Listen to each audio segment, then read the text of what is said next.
NCC वाले साथी थे जो एनपीएस में थे, और उनकी बुढ़ापा पेंशन से भी कम।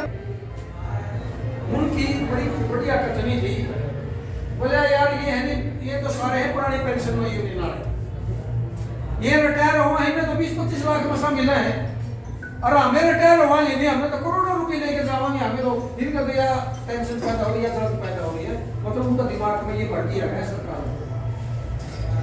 जैसा कि बताता तब पता लगा कि भैया तो बहुत खतरनाक चीज है, उसके बाद लोग खड़े हुए। आज बहुत बड़ा मुद्दा है पेंशन का पूरे हिंदुस्तान के अंदर। 3 स्टेट बचे थे, केरला, पश्चिमी बंगाल और त्रिपुरा, जिन्होंने पुरानी पेंशन लागू रखी नहीं। लेकिन 5 साल पहले त्रिपुरा में बीजेपी की सरकार आई, वहां भी एकमात्र स्टेट है पश्चिमी बंगाल, वहां कम्युनिस्टों का राज था, उन्हें पुरानी पेंशन रखी। उसके बाद ममता जी आ गई, उन्होंने भी पुरानी पेंशन रखी, उन्होंने भी चेंज नहीं।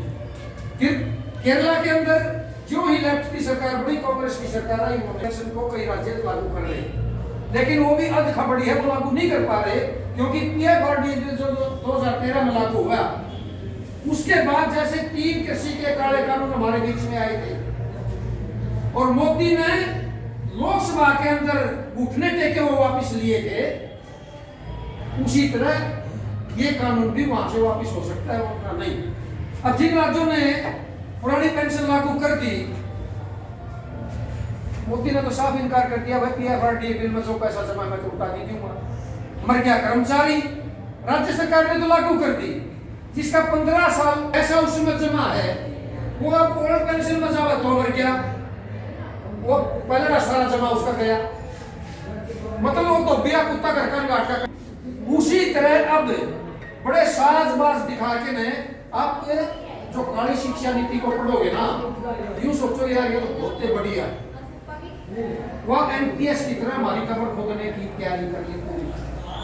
केंद्र सरकार ये कह रही है 2030 तक हम लागू कर देंगे, और मरला शहर का पट्टा जो हुआ है, खट्टर साहब है, बोला मैं तो 2025 तक लागू कर दूंगा, और पूरी तैयारी कर ली। उसमें से जिन निकल ला रहे थे, ट्रांसफर ड्राइव में मर्जर का जिन निकले, स्कूल मर्ज कर दिए, मिडिल तक का स्कूल एक दिन छोटे सा है। विधानसभा में मुद्दा उठा कि 45,000 पोस्ट खाली हैं, 4 दिन बाद शिक्षा मंत्री जी का 15,000 पोस्ट खाली है, 30,000 पोस्ट का। अब ये बीएड की लड़कियां बैठी हैं यहाँ, ये इस आशा के साथ कि तुम टीचर लगोगे। टीचर तो तब लगोगे जब ये स्कूल बचेंगे, टीचर तो जब लगोगे यहाँ पर पोस्टें रहेंगी, और टीचर लगाने का भी प्रबंध कर दिया आप लोगों के बीच में, कौशल रोजगार निगम वो आप लोगों की कब्र खोदने के लिए है, क्योंकि सरकार ने एमओयू कर लिया स्कूलों का। अब पीछे प्रोग्राम था कि विधायकों को हम ज्ञापन देने लग रहे थे, रोहतक के अंदर अध्यापक संघ की मीटिंग थी, मैं मेघालय हुड्डा साहबों को फोन किया, बोले भाई मैं तो यहाँ नहीं हूँ, दिल्ली हूँ, कल आओ। फिर बलराज कुंडू माँ भाई मैम हिस्से भी पूछ लिया, खड़ा रहा है, वो भी रोहतक में रहे, हमें उसके पास चले गए, उसने बताया बोला प्रधान जी एमओयू हो चुका है, और आप लोगों ने एक ऑडियो सुनी होगी, साथी सतबीर गोयत हैं हमारे प्रेस सेक्रेटरी, वो सस्पेंड भी कर दिया उस मुद्दों, क्योंकि उसने इतना मुद्दा हाईलाइट कर दिया। आम पढ़के ने जो अडानी ग्रुप सर्वे कर रहा था ना, उसकी पोल खोल दी। सरकार तो विचलित होगी कि तुम्हारी तो पोल खुल गई, लोगों के बीच में बात चल गई कि ये तो स्कूलों ने बेचने लग रहे हैं, और स्कूलों की जमीन तो आप लोगों ने दे रहा होगा, मेरे ख्याल में पंचायत का नाम तो रही को नहीं, सरकार ने अपना नाम करवा लिया। और पीछे यह भी मांगी थी कि स्कूल का इंफ्रास्ट्रक्चर जितना भी हो है उसकी कितनी वैल्यू हो, उसका मकसद ये मॉडल स्कूल जो आए हैं उसका भी इसी रूप में आए।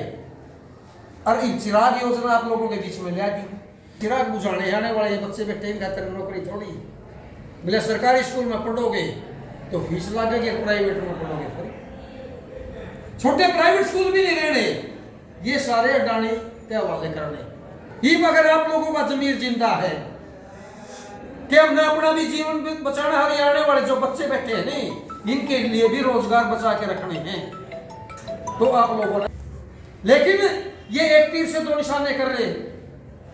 अगर बच्चे पढ़ गए तो रोजगार देना पड़ेगा, रोजगार इन्हें देना नहीं। मोदी तो रोजगार दूंगा इस साल, देने तो गए दूर हटाने का काम कर रहे हैं। अगर शिक्षित हो गए हमारे बच्चे, ना तो रोजगार देना, विचार पैदा होगा तो वो लड़ेंगे। आजादी की लड़ाई में 10% लोग लड़े थे, क्यों? अनपढ़ता थी। ये दो वर्ग